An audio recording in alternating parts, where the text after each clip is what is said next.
We're very happy that you're here. We're happy that George is here with us. And thank you so much again for joining us for this day. It's nice to be with you. And I just wanted to say that it's so fitting to have George Crumb as the opener.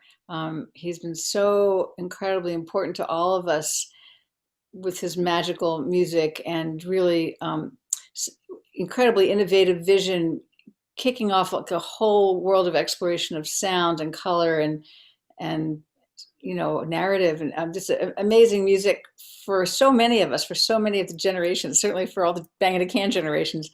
We had a wonderful sound check the other day, and we had composers, just kind of getting started, and then some more senior composers, and George was there, and it was so exciting to see the mix of composers, but certainly a nod from everyone to George for joining us. Oh, thank you very much. So much of your career is legendary, and I just wanted to ask you about an early part of your life back in Ann Arbor with the Once Festival and the years leading up to Black Angels. I wonder if you could also just talk about Black Angels a little bit. David Harrington of the Kronos Quartet, he always says he started the Kronos Quartet in order to play Black Angels. And so, and it really, had such an amazing effect on American music and the performance of American music. Anyway, what were you thinking? How did you do that? Well, during that same year, I wrote my first two pieces that were typically mine, in my style, I think with Black Angels, and then another vocal work, Ancient Voices of Children, the same year. So it came together for me in a way, at that time. But you referred to my student life too. I did attend the University of Michigan and studied with Ross Lee Finney. And I hadn't had any composition lessons up to that point. And he was a marvelous teacher, and he set me straight about notation. My music before that, I was writing pieces since I was 11 or 12 years old. Of no account, you understand, just wanting to try to write some music. And my notation was horrible until he straightened me out.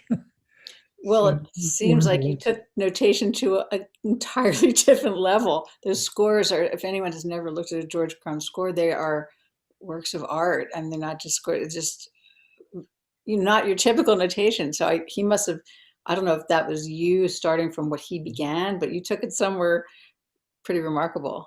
That came a little later. You're referring to my circular notation. And so Well, forth. even Black Angels is spectacularly laid out, and just how beautiful the calligraphy of it all is. It's really, and there have been museum shows of just your notation. So I know because I've seen. Not a note is heard, but they see the scores on the walls. Yeah, I've seen a couple of those. So it seems like you listened to your teacher very well, and then sort of took it as far as possible away from what he told you. So those of us who are teachers respect that.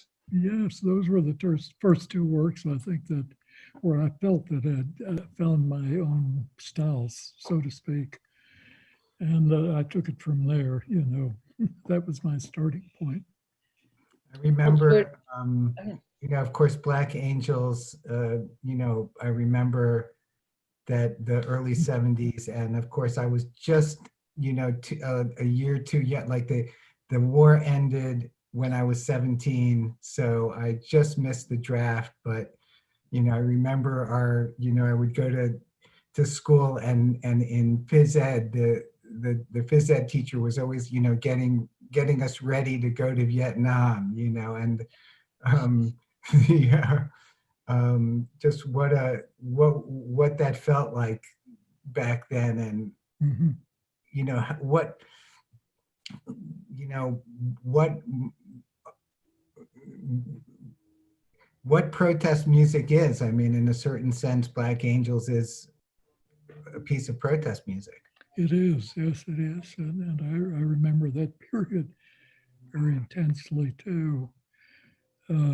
So then, of course, it can't stop there. I had to look into other, ways of writing music after that time.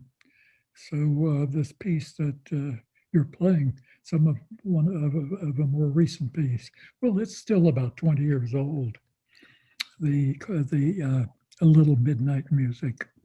Can you tell us a little bit more about what we're going to hear today? And I know it's an excerpt from a larger piece. So Two yes, movements, right? You're hearing two pieces of a nine movements, little movements, but I think about 21 minutes in duration. And this was a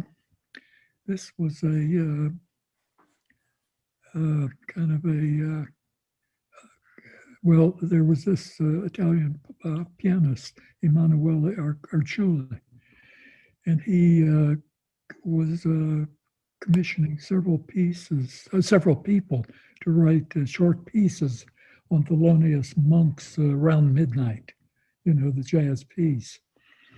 And so the premiere of this piece of mine took place in Rome in 2002. So that's how I got to know him. He's played it around quite a bit, And the pieces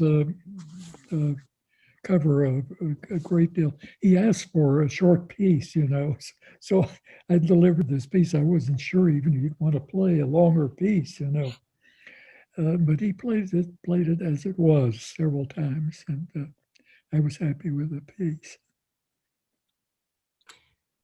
And when you're writing, because I know one of the movements goes inside the piano, it's so carefully chosen, these specific pitches and the sonic quality of working inside the piano.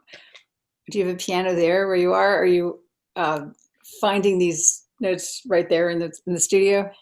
Oh yes, I have my own piano. I have two pianos in the house, but the one I use, I explore very, very carefully to find the sounds I want.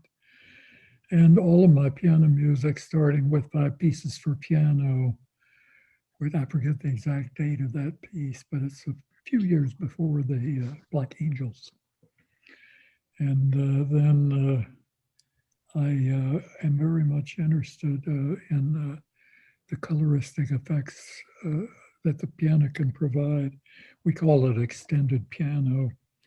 It can include pizzicato notes or harmonics produced by touching the node on the string to get to different pitches.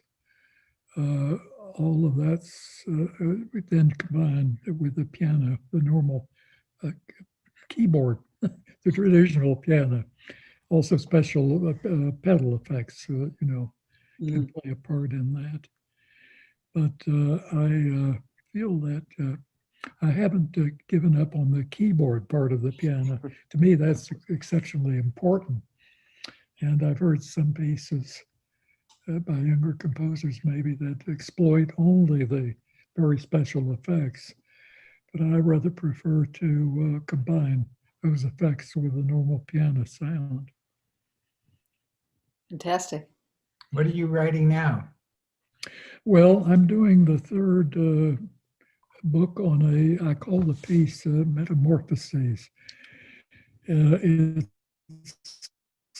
really an idea stolen from Mussorgsky, the Russian composer, his piece called Pictures at an Exhibition. And I was writing these pieces to actually turn my favorite paintings to turn into music somehow, And 2 of these, first one only has been played so far. The second volume of Metamorphoses will be played in about a month here in Philadelphia. And then I'm working now on a third volume for 2 pianos. The first two were for single piano. That's like the macrocosmos. Yeah, structure as well, that's well. right. Yeah, Yeah. that's right. Well, listen, thank you so much. It's now that we found you, we're not letting go so We quick. don't want to let you go. So we're going to be back in touch, and we expect to see you on future Bang on a Can events.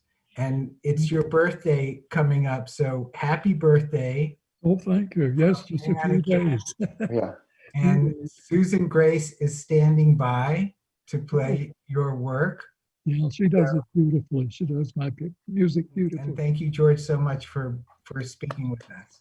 Nice chatting. Thank you so much. It's really an honor.